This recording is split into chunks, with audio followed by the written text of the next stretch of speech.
Okay, here's a question for you.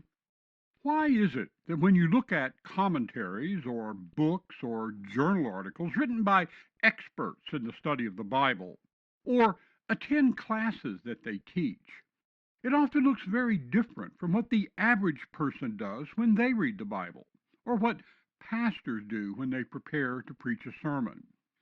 The answer is that those experts are probably doing what is technically called exegesis. So, what is exegesis? There are a variety of formal definitions we could look at, but I like to think of exegesis as simply the process of arriving at understanding, specifically, the process of understanding written texts, and especially the process of understanding the Bible. So, how does exegesis work? We begin with the Bible, the particular text that we want to understand. When a person comes to this text, they bring certain things with them. We might think of those things as inputs in this process, and there's a wide range of them. One input might be the knowledge of the language in which the text is written, Hebrew and Aramaic and Greek in the case of the Bible. But knowledge of language itself is a complicated thing. It includes morphology, the way that words are formed, and grammar. Grammar is usually defined in terms of rules, but grammar is really more like the customs or habits in the way that a particular language is used by those who speak or write in it. But that's not all. There's also syntax, the way that words and phrases are assembled and how they relate to one another, and lexicography, the knowledge of words and what they're used to communicate, and etymology. We might think of that as the history of the use of words. And this is important because the use of words changes over time and in different places.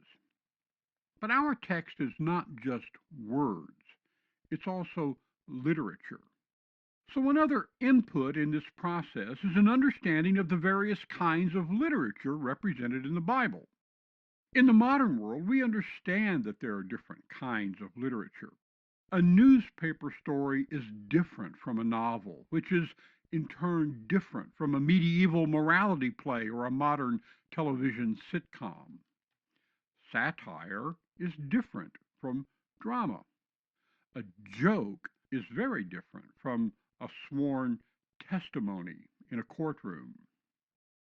So, how we understand the text depends in part, at least, on our understanding of the text as literature and how the various kinds of literature, exegetes tend to call the various kinds of literature genres, how these genres function.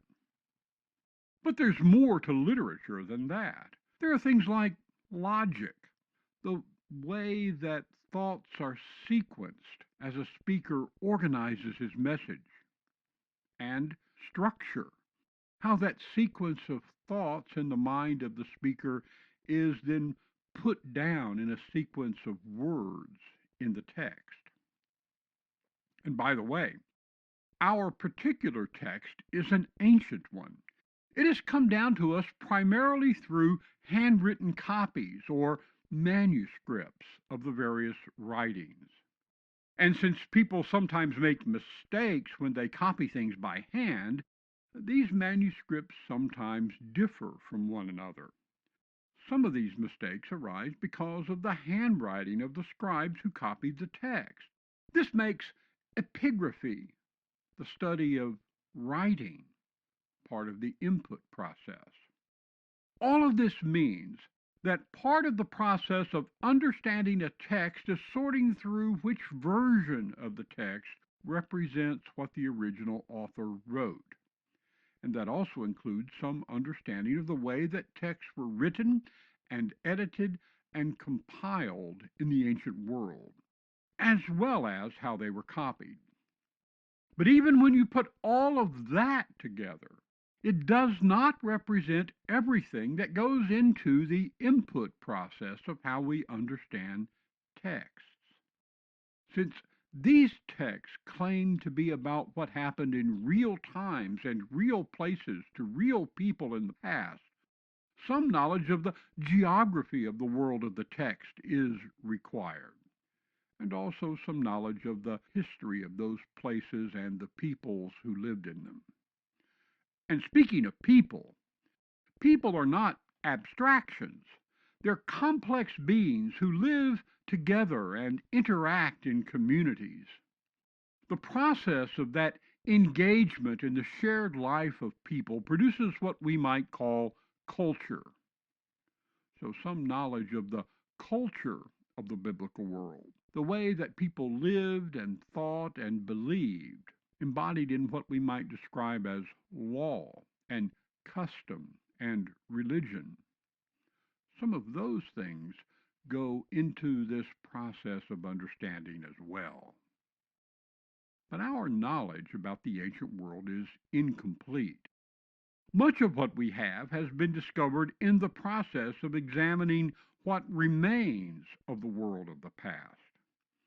And that makes archaeology part of this input process as well. That's a lot. But even that is not everything. There are some big picture things that go into this process also. Things like our understanding of how language and literature function at a high level. We might call these linguistic theory and literary theory. And this is all part of the intellectual framework with which we approach texts, what we sometimes call hermeneutics. All of these things come together to shape how people understand the text that they read. And since these have developed over time, there's a history of the various ways that people have read and understood these texts. We're a part of that history. So, understanding where we stand in the history of interpretation goes into how we read and understand these texts as well. You might think of all these things as ingredients that we put into the pot and cook together. The cooking of all these ingredients as we read a text is the process that we call exegesis. But how you cook those ingredients is also related to a degree to what you're going to do with them when the cooking is done. So this whole process is in part shaped by how you're going to serve the meal that is the result. When it comes to understanding the Bible, we usually serve that meal in one of several ways. One way is what we might call personal formation or spiritual development or growth in discipleship. That's what happens when we apply the results of this process of understanding to ourselves. And that in turn shapes the way that we live and interact with others. Another way that we serve the meal is through preaching, the formal public proclamation of the faith, or witnessing, the more informal way that we share the faith with others. We also serve the meal through teaching, the public or private sharing of our understanding of the text with a view to helping others grow in their ability to understand it.